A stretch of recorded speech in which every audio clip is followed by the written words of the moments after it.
Amperge Convida, com Heloísa Carpena.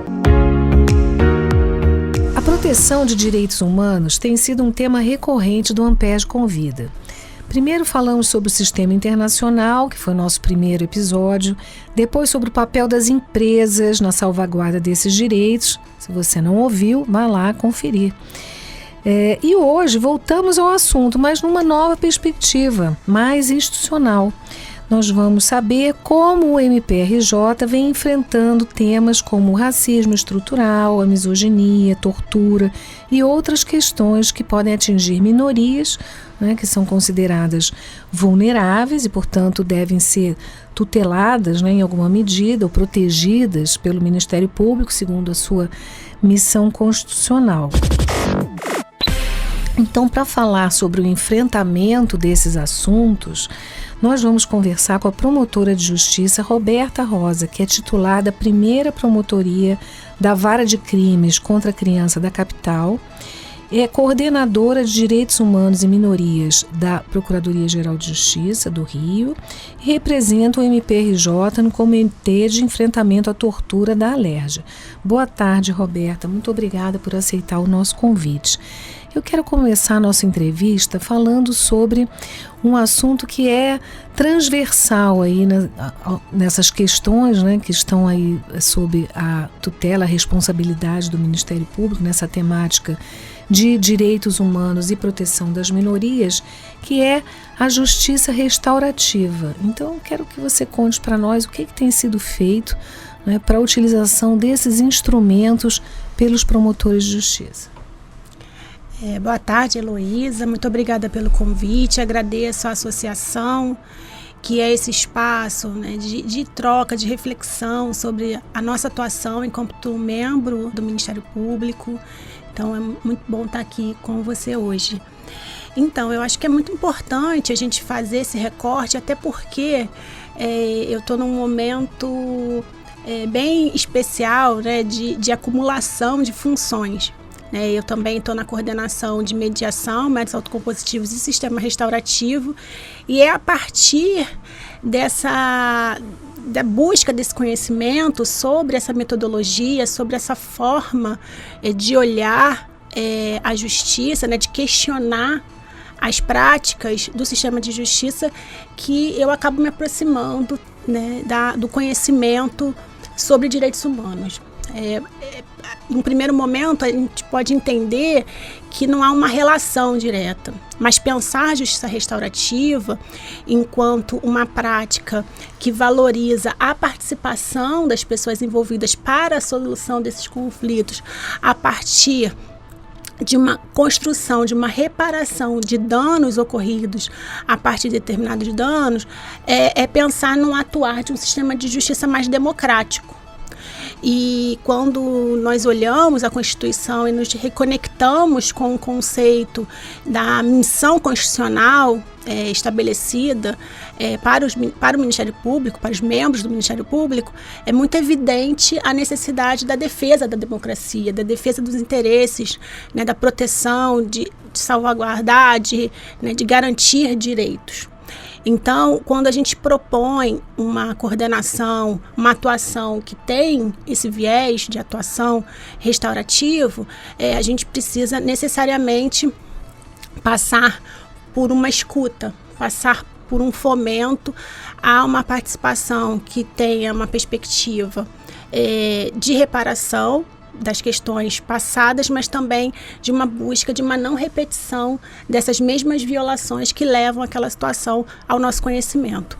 Então, a gente tem uma ideia de reparação dos danos, uma ideia de participação dos envolvidos, de todos os envolvidos. Das vítimas, eventualmente. Das vítimas, né? Dos autores também, porque eu acho que é interessante até um olhar que há de um certo equívoco que a gente percebe quando a gente, tanto no que diz respeito aos direitos humanos, por isso que eu falo que tem uma relação muito próxima, pensar a justiça restaurativa e falar de direitos humanos, porque as pessoas entendem como uma certa benevolência por autor do fato. Mas esse autor do fato, esse acusado, essa pessoa, né, que transgrediu uma lei, ele, no sistema atual, ele é receptor. da condenação, ele é receptor de uma absolvição. E quando nós tratamos de justiça restaurativa, ele também é agente, ele também é partícipe da construção dessa restauração. Então, essa atuação mais ativa é algo que a gente atua, né, que a gente propõe pela justiça restaurativa. Então você está falando de alguma coisa que acontece extrajudicialmente, né, fora do âmbito do judiciário.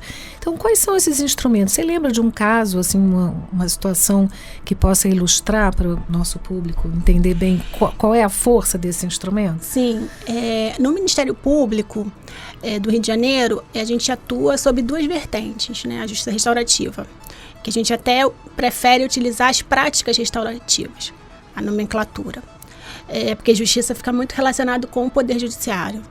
E o Ministério Público, por excelência, é uma instituição que atua né, de forma mais resolutiva no extrajudicial, tendo a possibilidade de uma atuação, né, esgotada ali as possibilidades de uma atuação de judicialização da situação, mas a gente tem dentro, né, das nossas propostas de atuação, uma atuação que seja extrajudicial.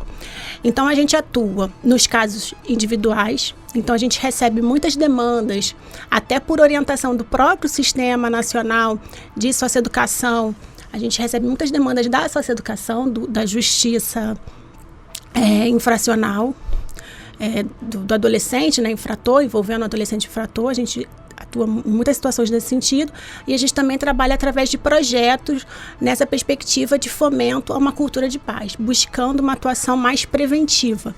Claro que tanto uma quanto a outra, ela tem uma perspectiva preventiva, porque, como eu disse, a gente busca a não repetição daqueles padrões que levam à prática delitiva. Contudo, num projeto que a gente desenvolve, não necessariamente há ocorrência de um dano para uma atuação, né, da nossa coordenação naquele contexto, seja de educação, seja de unidade socioeducativa. Então, o que a gente tem percebido, e como resultados positivos desse trabalho, as pessoas ficam até surpresas com um Ministério Público que propõe uma prática que é dialogal, que é uma prática em que elas vão poder participar. Não punitiva, né? Em casos, por exemplo, de violência contra a mulher, eu imagino. E a gente está falando de minorias, mas quando pensa na proteção da mulher, longe de ser uma minoria, né? Sim. Mas são casos que aparecem com frequência, né? Individuais e até situações de questões coletivas. Porque, na verdade, a gente tem alguns casos que a gente até está, né, num olhar bem cuidadoso em relação a práticas de racismo no ambiente escolar, por exemplo. Isso a gente teve agora uma experiência bem exitosa, porque a gente traz esse processo reflexivo sobre a prática, sobre a escuta do autor, que muitas das vezes vem com um discurso de minimização daquela conduta, de desconsideração. E um dos pressupostos para a gente adotar a prática, para a gente entender como possível a existência dessa prática, é o reconhecimento da conduta, né? Então, entre aspas, no sistema que a gente tem hoje, a confissão da conduta e o reconhecimento de que aquela conduta, ela causou um dano à vítima. Então, quando a gente percebe, e muitas das vezes a gente percebe, num discurso de um autor, de um ato, né, racista, de uma injúria racial, por exemplo, ele vai falar assim, mas foi brincadeira. Então, ele minimiza ele até reconhece que falou aquilo, mas ele não entende que aquela conduta causou um dano para aquela vítima. Então, isso, se há uma resistência, né, de se fazer esse processo reflexivo, a gente muitas das vezes paralisa o processo ali e não avança. Então, a gente precisa, como eu falei, de um atuar daquele autor, de um processo, um atuar que pode ser apenas uma reflexão, né, de uma compreensão das consequências da sua atitude, porque no processo tradicional, independente dele entender que ele fez ou não, dele fazer esse processo reflexivo ou não, a pena ela vai ser aplicada. Já está consumada. Então, do ponto de vista individual, essa pessoa também pode vir a assumir obrigações perante o Ministério Público, não é isso? Não é que vai sair passeando, ouvindo conselhos, não. É alguma coisa que é efetiva. E muitas das vezes... Qual é o tipo de recomendação ou de obrigação que as pessoas muitas das vezes é dolorida, assumem, né? Primeiro a gente vai pensar em obrigações que vão ser trazidas, né, de reparação, porque vai ter essa perspectiva de reparação, trazidas pela própria vítima. Nesses casos também, principalmente em situações de racismo ocorridas num ambiente escolar, é muito recorrente um discurso da vítima, de seus familiares, de que procuraram uma delegacia, o sistema de justiça, em razão de um não acolhimento da sua fala, né, do seu sofrimento pela escola, pelo ambiente escolar. Então, isso já é algo que a gente vem trabalhando junto às promotorias de educação para trazer esse enfrentamento para a gente não ter situações de repetição, né? Como eu falei, porque essas situações de não repetição não necessariamente são com as mesmas partes envolvidas, mas pode ser dentro desse próprio ambiente escolar. Então, assim, a gente vai ter um pedido de desculpas, a gente vai ter ele, né, fazer ali uma carta reconhecendo, pedindo desculpas, vai ter uma possibilidade também de um encontro com os outros, né, com a comunidade escolar. Comunidade escolar, não necessariamente a escola toda, mas ali aquele ambiente ali dos alunos que também participaram indiretamente daquela situação. Então, é uma atuação, a prática restaurativa é uma atuação muito criativa, né? Não tem uma fórmula de eu falar assim, olha, isso aqui, aconteceu isso, a gente vai ter aqui ao final desse processo esse X resultado. Não, porque ele é criado dentro, né, dessa... Porque normalmente... eu estou falando normalmente, né, para tentar não generalizar, a gente vai ter situações que são encaminhadas para a coordenação que seria uma advertência. Não necessariamente um serviço à comunidade, né? Entendi. Quando você fala em reparação, isso envolve também reparação pecuniária? É possível? Sim, é possível. Interessante. E eu quero pegar um gancho da sua fala para explorar um pouco mais essa ideia do Ministério Público resolutivo. Sim. O que é isso? O MP atua na elaboração de políticas públicas voltadas para a proteção desses interesses e internamente existem metas que são discutidas para que, né, todos os promotores envolvidos, né, com essa atuação, seja criminal, tutela coletiva, infância, né, inúmeros, eles sigam determinadas diretrizes? Existe isso? Então, o Ministério Público resolutivo, e são certos conceitos, né, eu sempre boto um ponto de atenção, porque tem critérios, né, para ser resolutivo. E aí, às vezes, as pessoas chegam... na justiça restaurativa fala muito, que é um conceito também que ficou batido, da empatia. Tem que ter empatia, tem que se colocar no lugar do outro. E aí, o conceito ele vai se esvaziando. O resolutivo é a mesma coisa, porque as pessoas chegam a fazer alguma coisa, fazem a mesma coisa que já fazia antes, e falam assim, não, isso é um MP resolutivo. Então, o Ministério Público resolutivo, e existe até recomendação do Conselho Nacional do Ministério Público, aponta que é uma atuação que busca a solução de problemas socialmente relevantes. Então, nós somos um microcosmo, né? Muitas das vezes a gente até brinca que cada promotoria é uma ilha, em razão das prerrogativas válidas da Constituição, que diz que nós temos uma independência funcional. Então, o grande desafio é pensar nessa compatibilização entre independência funcional, unidade e buscar soluções para problemas socialmente relevantes. Tivemos um episódio sobre isso, princípios institucionais, episódio 19. Quem não viu, vai lá conferir. E quando a gente fala em problemas socialmente relevantes, e você traz essa questão, né, de como medir, das métricas e tal, a gente pensa nessa pergunta, né? O que são problemas socialmente relevantes?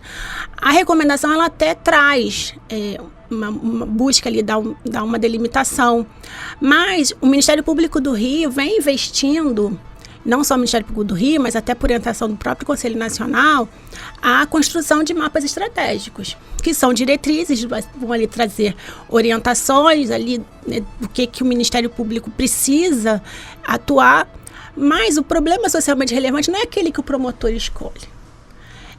Quando a gente atua, né, quando nós atuamos na Coordenadoria de Direitos Humanos e Minorias, é um pouco com esse viés, é pensar qual é o problema socialmente relevante que necessita de uma atuação do Ministério Público para soluções. E são diversas, né? São muitos. Então, se você pergunta para um acadêmico qual é esse problema socialmente relevante, ele vai dizer que é um. Se a gente falar para um membro do Ministério Público, que na sua maioria é uma pessoa de classe média ali, ele vai trazer outras demandas. Se a gente for falar com uma pessoa moradora de favela, outras demandas. Então, o desafio que eu coloco é nesse lugar. A gente vai ter essa delimitação e o outro ponto, né? A gente identifica, então a gente conseguimos identificar qual é esse problema, né? Qual é esse problema que merece a atenção do Ministério Público. Aí agora tem o outro ponto, que para ser resolutivo a gente precisa adotar medidas que sejam efetivas. E aí linka com a nossa primeira pergunta sobre atuação restaurativa. Por quê? Não só restaurativa, mas num conceito mais amplo, porque aí a gente restaurativa é uma metodologia em si. Aí agora a gente faz uma proposta de uma atuação que precisa ser dialogal, porque para a gente conseguir identificar o problema socialmente relevante e trazer uma solução e entender essa solução como efetiva, a gente precisa de novo retornar para aqueles mesmos atores envolvidos com aquele problema para dizer se foi efetivo ou não, porque não vai ser eu que vou falar assim, eu tenho esse problema aqui, identifiquei. Agora, a solução que eu entendo que é efetiva é essa. Eu, promotora, né, meu órgão de execução. Mas as pessoas que estão ali continuam, ou às vezes transformam, o problema vira outro, às vezes até aumenta, ou não é efetivo para ela. Então a gente precisa ter esse retorno, então a gente precisa ser um Ministério Público que dialoga. A gente precisa ser um Ministério Público que escuta, né? A gente precisa ter esses princípios, tanto da justiça restaurativa, quanto dos métodos negociais, para a gente poder, então, ter efetivamente um Ministério Público que seja resolutivo. Sim. Então, pensar. E aí eu faço tudo da minha cabeça e trago uma solução que pode até realmente dar uma amenizada no problema, mas que não traz as questões estruturais de fundo, não faz esse enfrentamento, né? Igual a gente pensar, né, numa goteira, que a gente bota ali algo que não seja efetivo e daqui a pouco o negócio estoura lá na frente. Então é um pouco nesse sentido que a gente precisa ter atenção para a gente não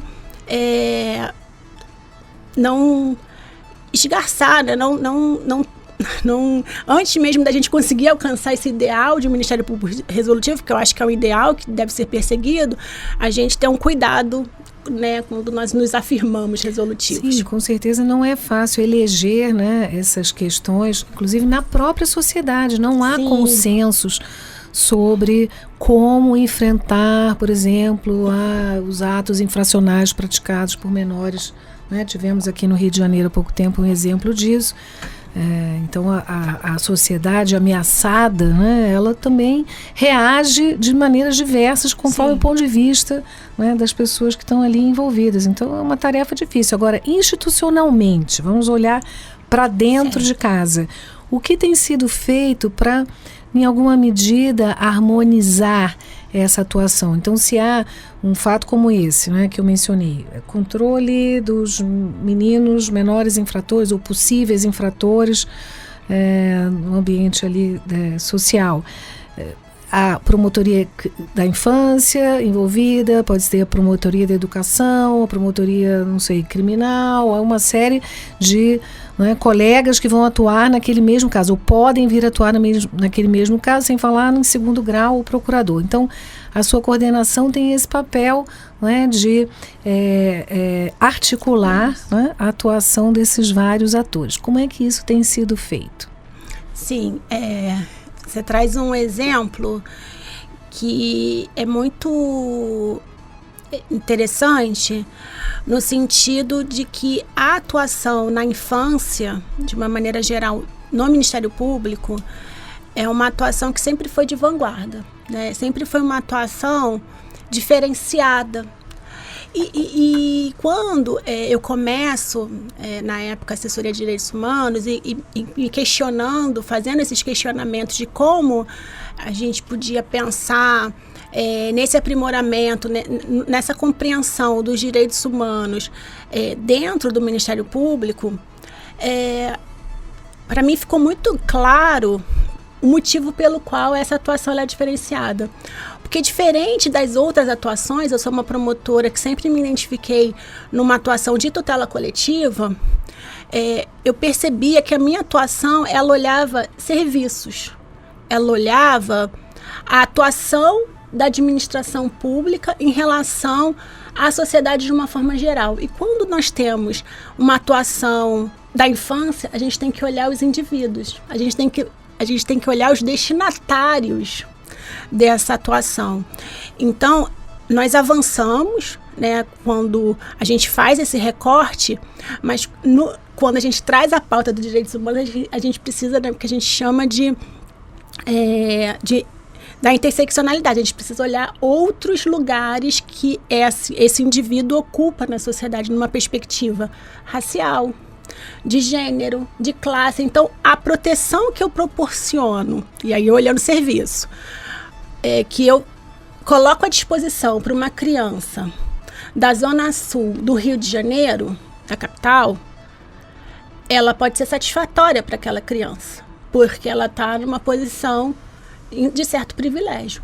Agora, quando eu olho e penso numa criança que é da favela, que é negra, que está numa situação de pauperização, a minha atuação ela vai ser a mesma, ela vai dar o mesmo resultado institucionalmente falando. Então, fazer esses questionamentos, fazer esses recortes, apontar para essas diferenças é algo que eu não vou dizer, essa que a gente está até atrasado, não vou dizer nem que é de vanguarda, mas é uma atuação que não se acostume de se fazer. Porque eu acho que, claro que é um avanço, claro que você ter essas especializações já é um grande avanço, mas a gente precisa avançar mais. E avançar nesse olhar, nessa lupa, né? Não é que a gente vai conseguir esmiuçar tudo, mas a gente tem que chegar numa atuação individual, a gente tem que chegar no indivíduo, né? Entender o que traz aquela pessoa naquele lugar, né? Naquele contexto. Então, a gente, até para poder lidar com esses problemas e lidar buscando a solução, buscando ser resolutivo. Então, quando a gente fala da infância, a gente fala numa atuação de direitos humanos, e a minha fala traz um pouco disso, quando a gente coloca o indivíduo na centralidade da nossa atuação, a gente está trabalhando de uma forma transversal, porque o indivíduo ele vai precisar de saúde, ele vai precisar de educação. Então, a gente pensar numa atuação, numa perspectiva de direitos humanos, é trazer essa perspectiva de participação, é trazer essa perspectiva do indivíduo, nas suas necessidades, nas suas fragilidades. Então, quando a gente fala, né, nesses adolescentes que estão em conflito com a lei, e a gente tem um trabalho de justiça restaurativa, né, junto com o núcleo de justiça restaurativa do DEGASE, nesse olhar de escuta desses adolescentes, de acolhimento desses adolescentes e pensando projetos, né, de futuro que sejam possíveis, mas considerando essas particularidades, porque a gente não tem como pensar em algo que seja para todos, porque cada um realmente traz suas especificidades. E a sociedade civil organizada, né, ela tem um papel importantíssimo, né, no enfrentamento dessas questões. Então, eu te perguntei sobre a articulação interna, agora eu vou querer saber da articulação com outros órgãos, né, e com entidades da sociedade civil, ONGs e etc. Como é que se isso tem se dado e de que maneira vocês estão colhendo frutos dessa articulação? Não, sem dúvidas é primordial, assim, é importantíssima essa articulação com a sociedade civil, porque ela que vai nos trazer elementos de realidade para a nossa articulação acontecer internamente. Então, na verdade, muitas das vezes, o que acontece primeiro é uma provocação, colocar dessa forma, né, da sociedade civil, seja a academia, através de pesquisas, trazendo dados. A gente também vem produzindo dados, né, para a nossa atuação, mas a sociedade civil, ela também traz esses dados para nós e nos coloca numa posição, né, de desconforto que a gente precisa atender essas demandas. Então, até retornando ao conceito de Ministério Público Resolutivo. Então, essa identificação do problema socialmente relevante, muitas das vezes vem daí, vem desse trabalho de incidência da sociedade civil juntos aos órgãos do sistema de justiça, dentre eles o Ministério Público, buscando ali atender, né, essas demandas, essas questões graves.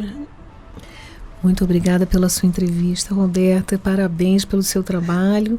E acho que o público entendeu perfeitamente, como eu, né, a importância desses temas e dos instrumentos que têm sido utilizados pelo Ministério Público para enfrentamento deles. Muito obrigada.